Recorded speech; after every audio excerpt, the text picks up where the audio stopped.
आज स्कूल शिक्षा परिवार की तरफ से ये ब्लॉक स्तरीय अधिवेशन आयोजित हुआ है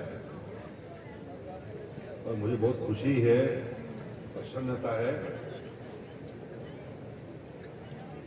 आप सबसे मिलकर के, आप सबके विचार जानकर और बहुत कुछ जिस तरह से स्कूल में बच्चा सीखता है उस प्रकार से बहुत सी चीजें सीखने को मिली हैं। मैं सर्व पहले जो हमारे आयोजक हैं इस अधिवेशन के, उनका तहे दिल से उनका आभार व्यक्त करता हूं, उनको धन्यवाद देता हूं। और इस अधिवेशन में एक ऐसे व्यक्ति से मुलाकात हुई है जो पूरी तरह से जमीन से जुड़ा हुआ व्यक्ति है। मेहनत के साथ साथ, रुचि के साथ साथ जो उनके अंदर अनुभव, वो जो गुण मैंने देखा, मैं बहुत खुश हुआ।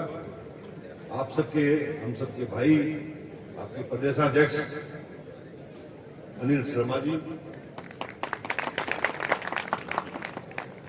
और यहाँ हमारे प्रदेश के महासचिव भी हैं श्रवण कुमार बोरा जी, और मेरे साथ मेरे छोटे भाई, मेरे साथ काम करे मेरे सहयोगी श्री संजय केसवा जी, प्रधान पंचायत समिति तारानगर प्रियंका जी, अध्यक्ष नगर पालिका तारानगर, और आपके जिले के प्रभारी, स्कूल शिक्षा परिवार के जिले के प्रभारी भाई बलवान पेत्रवाल जी, सुशील पूनिया जी, जिला अध्यक्ष एसएसपी, विनोद भीनवाल जी, जिला समन्वयक, शक्तिधर जी प्रजापत, हमारे इस ब्लॉक के एसएसपी अध्यक्ष भरत जी गौड़, ब्लॉक अध्यक्ष तारानगर, किशोर सिंह जी राठौड़, जिला उपाध्यक्ष, अरशद खान जी, ब्लॉक अध्यक्ष चूरू, सुरेंद्र कुमार मैया जी, जिला उपाध्यक्ष चूरू, लादूराम राव जी, ब्लॉक अध्यक्ष सुजानगढ़, राजेंद्र जी शेखावत राजगढ़, रणधीर जी ढाका साहब,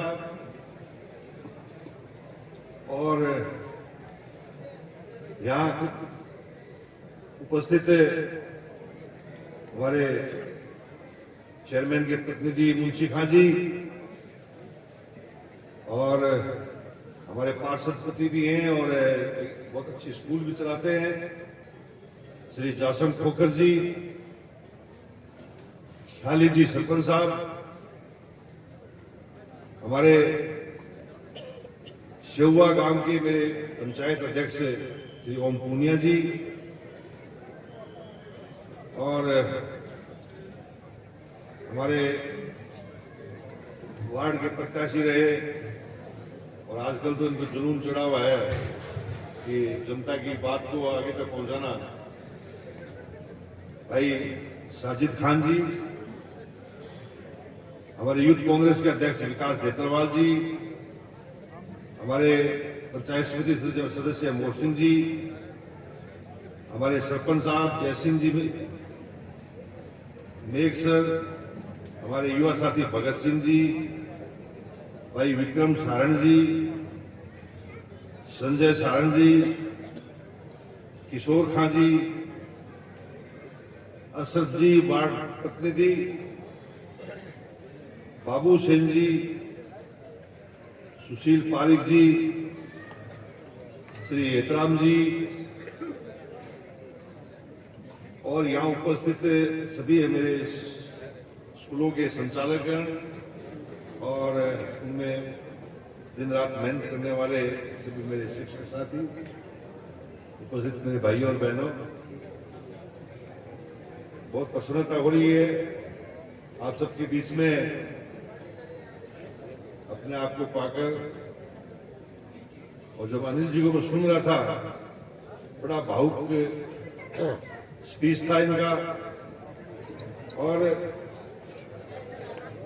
उसमें दिलचस्पी इस बात में थी कि इतनी हकीकत बात जो है वो हम सबके सामने रख रहे हैं। साथियों, मैं एक किसान परिवार में पैदा हुआ हूं और एक शिक्षित किसान हूं, और मैंने अभी पीएचडी तक की है। और लेकिन मैं ये मानता हूं कि हर व्यक्ति में कुछ न कुछ गुण होता है, उसमें विचारधाराएं भी होती हैं। और मोटे मोटे तौर पर हम देखें तो दो तरह की विचारधाराएं होती हैं। एक विचारधारा सकारात्मक होती है और एक विचारधारा नकारात्मक होती है, कंस्ट्रक्टिव और डिस्ट्रक्टिव। तो हम जो अब ये मूल्यांकन करते हैं, अध्ययन करते हैं, तो शायद रेशो जो है वो थोड़ा गड़बड़ा जाता है। सकारात्मक सोच के लोग शायद उनकी संख्या कुछ सीमित होती है और नकारात्मक सोच तेजी से आगे बढ़ता है। अभी हमारे पत्रकार बंधु बैठे हैं यहाँ पे, मेरे छोटा भाई है सुभाष। यहां मैं आपके सामने रचनात्मक बात करूं तो शायद इसको थोड़ी कम पसंद आएगी, और मैं थोड़ा नकारात्मक बात करूं तो फ्रंट लाइन पे वही छपेगी, फ्रंट लाइन पे वही छपेगी। इसका मतलब नहीं इसकी विचारधारा है ये, लेकिन इसको ये मालूम है कि मेरे अखबार में ये खबर जरूर पड़ेगी, क्योंकि ऐसी खबरों में ज्यादा रुचि रखते हैं। अब जो व्यक्ति रचनात्मक सोचता है वो अपने देश को, अपने प्रदेश को, अपने जिले को, अपने गृह क्षेत्र को, अपने परिवार को आगे बढ़ाने की बात सोचता है, चाहे वो किसी भी क्षेत्र में है, चाहे वो व्यापार के क्षेत्र में है, चाहे वो राजनीति के क्षेत्र में है, चाहे वो किसान है, व्यापारी है, कर्मचारी है, कोई भी वर्ग। मैं लंबे समय से काम कर रहा हूं और जीवन में मैंने कितने चुनाव लड़े हैं शायद मुझे भी पता नहीं है, क्योंकि मैं 5वीं क्लास से चुनाव लड़ने लगा था। और ऐसा कोई साल नहीं जिसमें मैंने चुनाव नहीं लड़ा।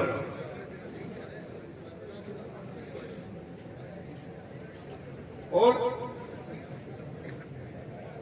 मुझे ये कहते हुए भी हर्ष है कि जब मैं 5वीं क्लास में था तब मैं पूरी स्कूल का मॉनिटर था, चुना गया। उस दिन से लेके आज तक मैं सबसे इंपॉर्टेंट और छोटी पंचायत होती है हमारी ग्राम पंचायत, उसका मैं सरपंच रहा। उसके बाद में देश की सर्वोच्च संस्था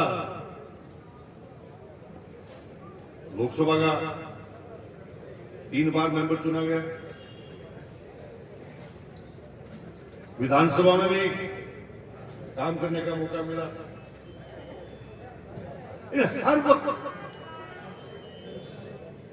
हर वक्त एक सकारात्मक सोच के साथ मैं आगे बढ़ा। और मेरी स्वच्छता में आज तक के इतिहास में एक एफआईआर मेरे खिलाफ दर्ज नहीं। क्योंकि राजनीति करने वाले कहीं ना कहीं जो है वो चपेटे में आ ही जाता है, लेकिन ईश्वर की कृपा नहीं आज भी है। और वो सकारात्मक सोच लेके, चाहे मैं पंचायत में था, चाहे मैं लोकसभा में था, चाहे मैं राज्यसभा में था, मुझे आज मैं विधायक है, मैं उसी सोच के साथ मैं मेरा काम करता हूं और मेरे काम के जरिए जो मैं दे सकता हूं वो मैं देने का प्रयास करता हूं।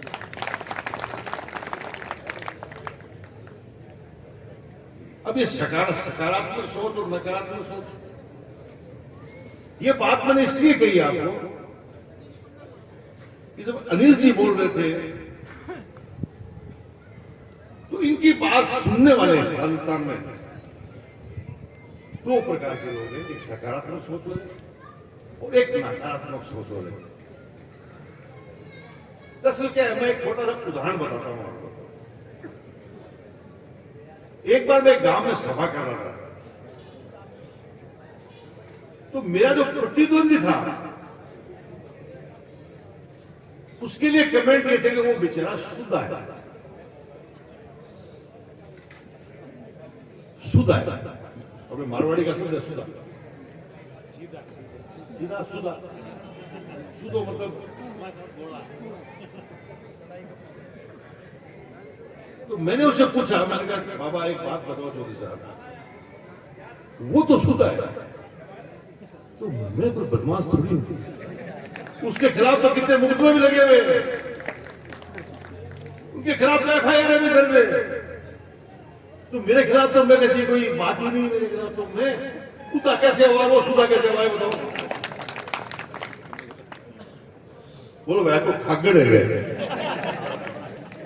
अब बताओ, खागड़ होना और कोई भागनो, मेहनत करना, सकारात्मक सोच रखना आदमी तो है उदो, और कोई की गुण करे वो हो जा सुधो,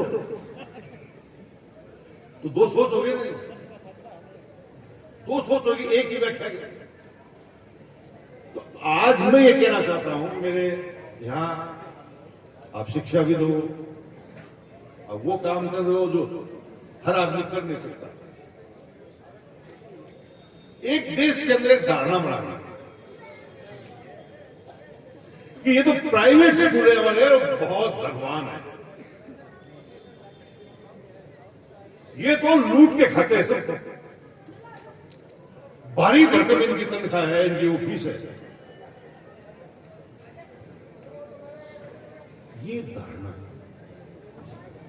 ये धारणा जो है वो खतरनाक है। कुछ चीजों ने, कुछ जो इस तरह के जो लोग हैं जो शिक्षा जगत में प्रवेश कर गए, जो अरबपति खरबपति है, बड़े बड़े जो है वो इंडस्ट्रियलिस्ट है,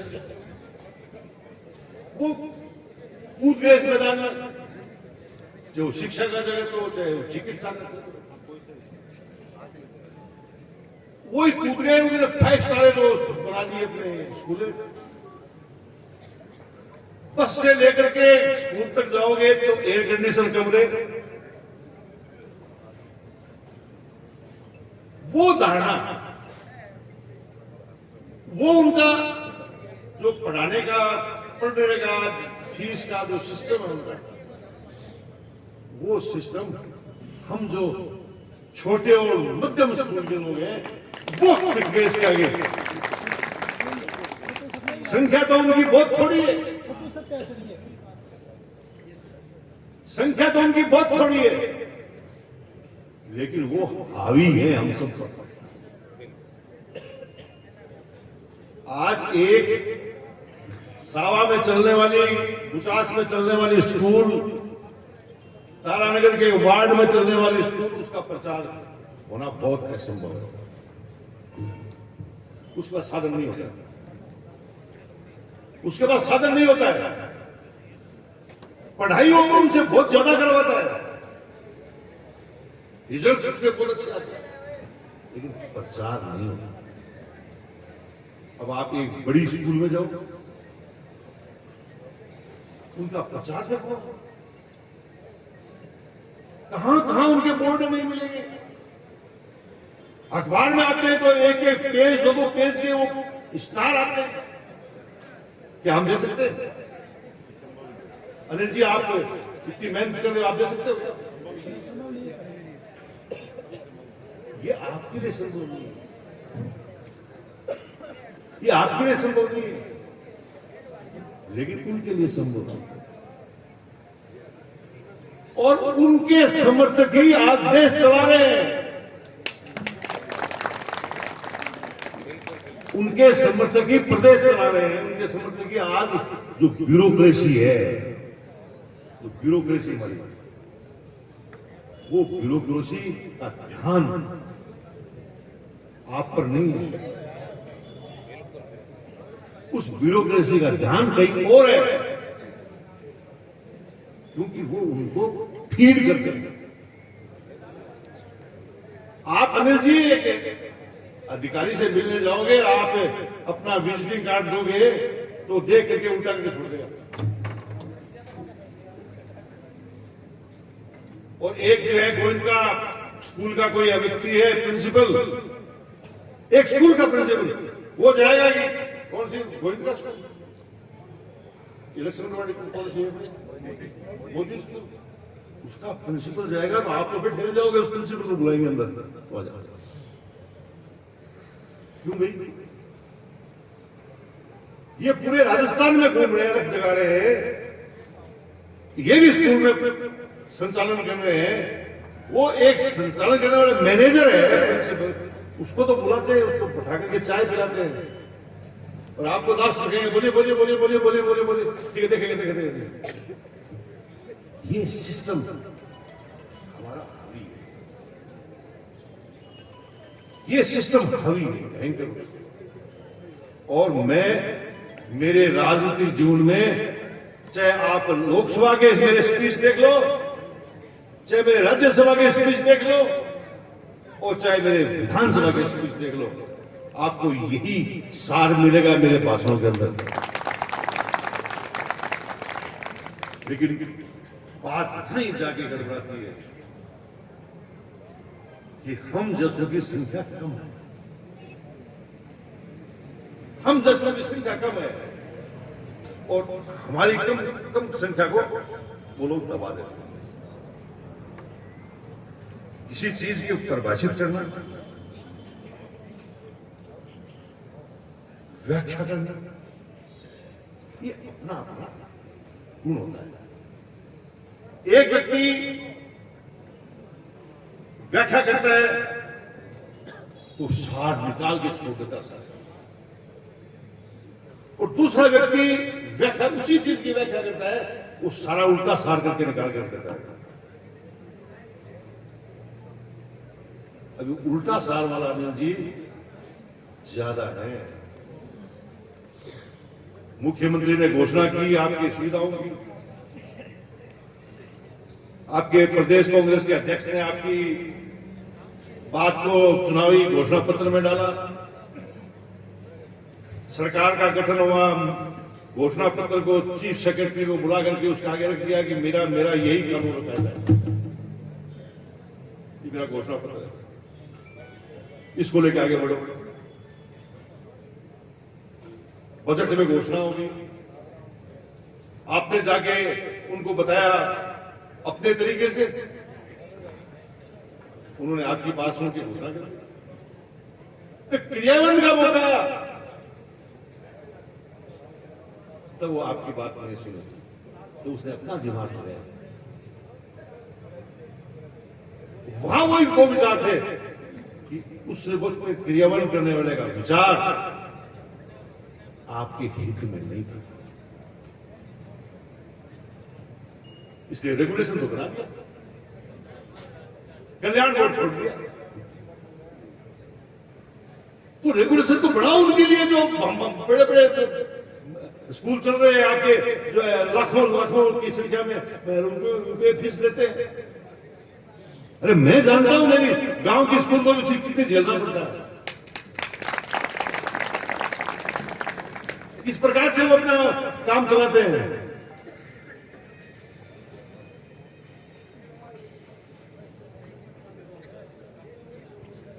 मेरा एक बच्चा 100 में पढ़ता है, मेरा परिवार का सदस्य है, दिन रात सेवा करता है, मेरे गाड़ी चलाता है, मेरे उसका बच्चा 100 में पढ़ता है। तो मेरे दिल में भी है यार वो फीस नहीं ले मेरे से, मेरे बच्चे से, वो 100 में पढ़ता तभी तो मेरा सोच है। लेकिन मेरा बच्चा यदि मोदी स्कूल में पढ़ता तो क्या मैं सोच सकता था? अब आप देखिए किस दौर से गुजर रही है हमारी जो शिक्षण संस्था है। मैं ज्यादा बात नहीं कहूंगा, मैं इतनी बात कहना चाहता हूं अनिल जी, आपने जो बातें कही हैं वो मेरे जहन में अच्छी तरह से प्रवेश कर गई है और मुझे जहां भी जैसा भी मौका मिला एक प्रभावशाली ढंग से मैं आपकी भावनाओं को सरकार तक रखूंगा। ये मैं आपको खड़े होके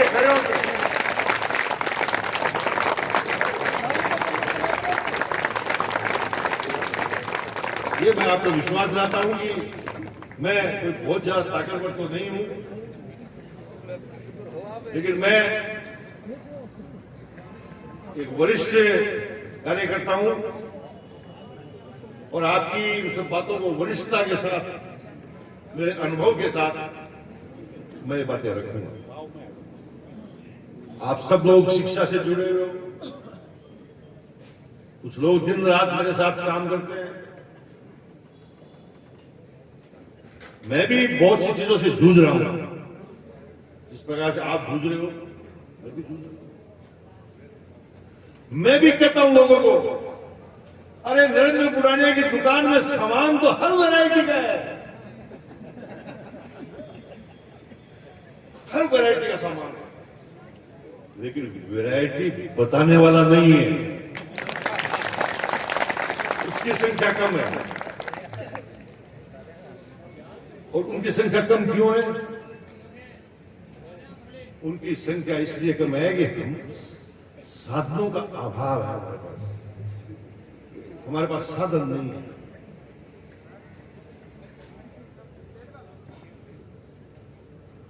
मैं कल शाम को एक वीडियो देख रहा था, उसमें एक फोटो तो वो भाई बैठा उसकी नजर आ रही थी और 2-3 फोटो और थी जी, शायद मैं उनको पहचान नहीं पाया। ये कहीं गए होंगे इधर, तो रास्ते में नहर बन रही थी, तो नहर देख रहे थे और ये आत्मा प्रफुल्लित हो गई वो पानी देख करके और नहर चलते हुए, तो उन्होंने वीडियो डाल दिया। हाँ, एक वो नजर आ रहा है, हाँ वो था। लेकिन मैंने देखा ये, उस वीडियो को मैंने देखा और फिर मैंने देखा कि इस पे कितने लोगों ने लाइक किया है, कितने कमेंट किया है, तो मैं बताऊंगा तो आप सबको समझ आएगा कितनी उत्साह के साथ उन्होंने अपने भावना पेश की। लेकिन उस भावना का जिस प्रकार से पेश किया उस पेश से कदर नहीं। इसका कारण बताओ, इसका कारण ये चिंतन का विषय है, मैं बताऊंगा नहीं, लेकिन इतना ही बताऊंगा कि यदि मेरी जगह पे एक किसान का बेटा नहीं होता, एक सीमित साधन वाला व्यक्ति नहीं होता, तो शायद उसके हजारों हजारों कोर्स होते।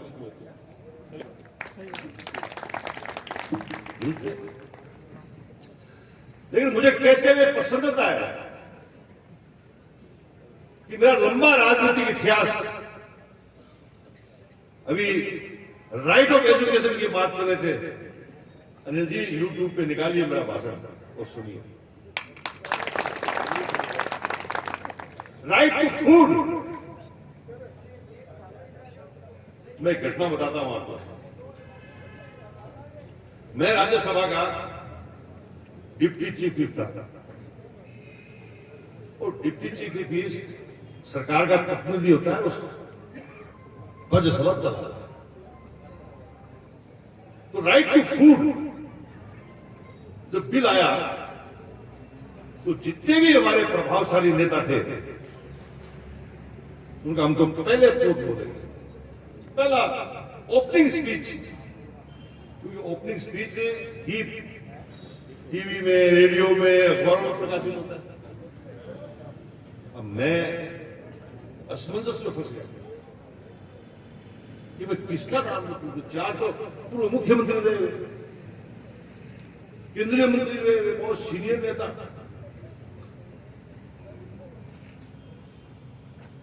आज एक व्यक्ति इस दुनिया में नहीं है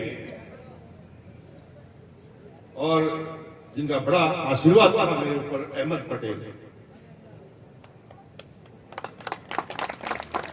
पर परसों पुण्यतिथि थी, उनके पास गया। मैंने कहा भाई साहब मुझे एक असमंजस में हूं,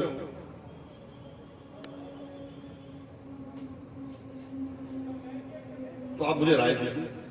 कितने लोगों के नाम आए? मैंने कहा 7 लोगों के नाम आए जो पहले वक्ता बोलना चाहते हैं, ये नाम आते हैं। बोले मुझे मत दिखाओ, तुम ये लिफाफा बंद करके सोनिया गांधी के पास भेजो, कांग्रेस प्रेसिडेंट के पास, जो हमारी चेयरपर्सन है।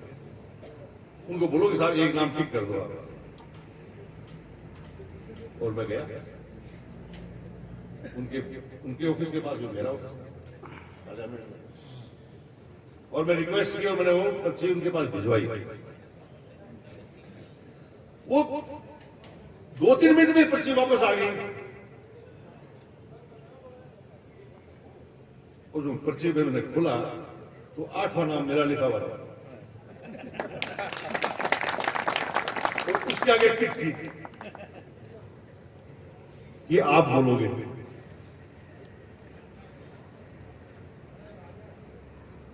तो मैं कहना चाहता हूं कि मैंने जहां भी काम किया है मेहनत के साथ किया, ईमानदारी के साथ किया, प्रसन्नता के साथ काम किया, खुश रह के काम किया। आज विधानसभा में हूं, मैंने बहुत लंबे समय तक बड़ी राजनीति की और अब मुझे इतना आनंद आ रहा है, अनिल जी मैं बता नहीं सकता। एक छोटा सा उदाहरण बताऊं। एक दिन मेरे पास फोन आया कि मेरी बकरी बीमार हो गई।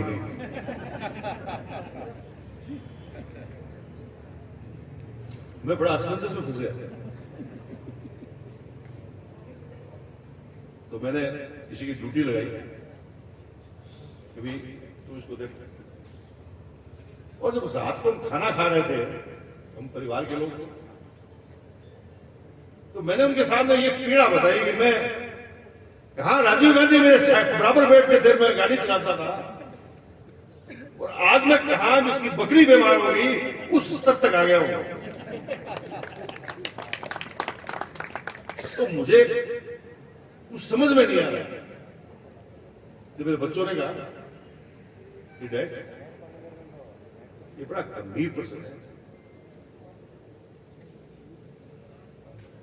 अडानी के पास, अनिल अंबानी के पास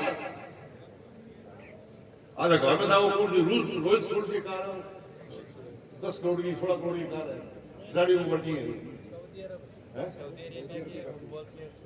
उनके पास जो अनिल अंबानी के पास कार है वो 20 करोड़ की है, और टीना अंबानी के पास में हवाई जहाज है जो 350 करोड़ का है।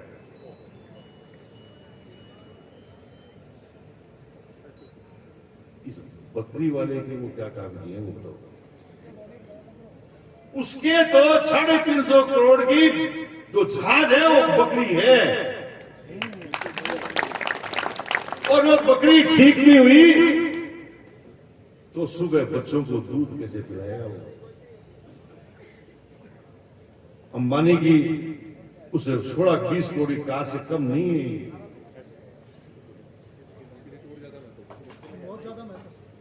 उस दिन मैंने एक नई चीज सीखी, और मैंने मेरे राजनीतिक इतिहास में मैंने क्या किया, कहा क्या, मैं सब बंद करके छोड़ दिया कि मुझे एक साधारण कार्यकर्ता की तरह काम करना है। और सच्ची बात करनी है, झूठ भी बोलना नहीं। और यही सोच के मैं 4 साल से काम कर रहा हूं। आप तो शिक्षा में जुड़े हो, गांव से लोगों से जुड़े हो, हर फील्ड में, चाहे वो सिंचाई का क्षेत्र हो, चाहे वो पीने के पानी का क्षेत्र हो, चाहे हमारी तारानगर को सड़कों के जाल से जोड़ने का सवाल हो, चाहे वो हमारे क्षेत्र में शिक्षा का जो है वो खूब बढ़ावा मिले, हमारे तारानगर के अंदर जो है वो सब सुविधाएं होनी चाहिए जो आज एक जिले के ऊपर जिला हेडक्वार्टर के लोगों को मिलती है। यही प्लान लेके मैं आगे चला। और आज मुझे पता नहीं लोग क्या सोचते हैं, लेकिन मैं अपने आप को प्रसन्न महसूस करता हूं कि मैं जो कर रहा हूं वो सही कर रहा हूं। कोई क्या सोचता होगा, कोई क्या नहीं सोचता होगा, लेकिन मैं इतना बता दूंगा आपको कि जब मैं रात को तारानगर में रुकता हूं तो थानेदार को साथ बैठा करके, डीएसपी को साथ बैठा करके सिविल ड्रेस में, सिविल गाड़ी में पूरे तारानगर चक्कर लगा गया कि मेरे तारानगर में कोई ऐसा वैसा आदमी तो नजर नहीं आए, कोई बंद शीशों की गाड़ी तो नजर नहीं आए। एक छोटा सा एग्जाम्पल बताया। मैं कोई रोज ही घूम रहा हूं ऐसा नहीं है। रोज मेरा घूमने का मतलब है कि मेरा ये इंडिकेशन है मेरे प्रशासन को कि जो आदमी यहां तक सोचता है वो तुमको क्या सोचना है। तो हर क्षेत्र में एक कैलकुलेटेड तरीके से हम आगे बढ़े, कैलकुलेटेड तरीके से, रचनात्मक ढंग से, सोच के साथ आज हम लोग काम कर रहे हैं। और मुझे खुशी है कि 5 साल पहले का गया हुआ व्यक्ति, तारानगर से पहले 5 साल का गया व्यक्ति कोई अगले साल आएगा तो शायद उसको सोचना पड़ेगा कि मैं कहाँ आया। हम इतना तारानगर को आगे ले चुके होंगे, हम सब तरीके से सक्षम है। चिकित्सा क्षेत्र में कोरोना आया, कोरोना में सबसे ज्यादा नुकसान हुआ तो आपको हुआ, सबसे ज्यादा नुकसान आपको हुआ। और बात करने वाले बड़े लोग, चुनना चलना मुश्किल हो गया था गांव के लोगों का, मैंने खुद देखा। चूल्हा कैसे जलता है वो देखा, कैसे उसको उपचार किया वो देखा। लेकिन हमने ये फैसला किया तारानगर के अंदर, आइंदा कभी ऐसी कोई बीमारी आ गई तो तारानगर के व्यक्ति को जयपुर चूल जाने की जरूरत नहीं होगी। आज हम 100 मरीजों को एक साथ ऑक्सीजन दे सकते हैं, ऐसी स्थिति में हम खड़े हैं। अंत में एक बात और कहूंगा, अभी आरपीएससी में एक पर्सन है, अभी कोई लेटेस्ट कोई एग्जाम हुए थे, मुझे पता नहीं कौन से किस चीज में था, लेकिन उसमें यह था कि पिछले बजट में राजस्थान में एक ही आयुर्वेदिक महाविद्यालय खुला, उसका नाम बताओ। वो 4 ऑप्शन थे, 3 ऑप्शन और थे, चौथा ऑप्शन क्या था? आरपीएससी में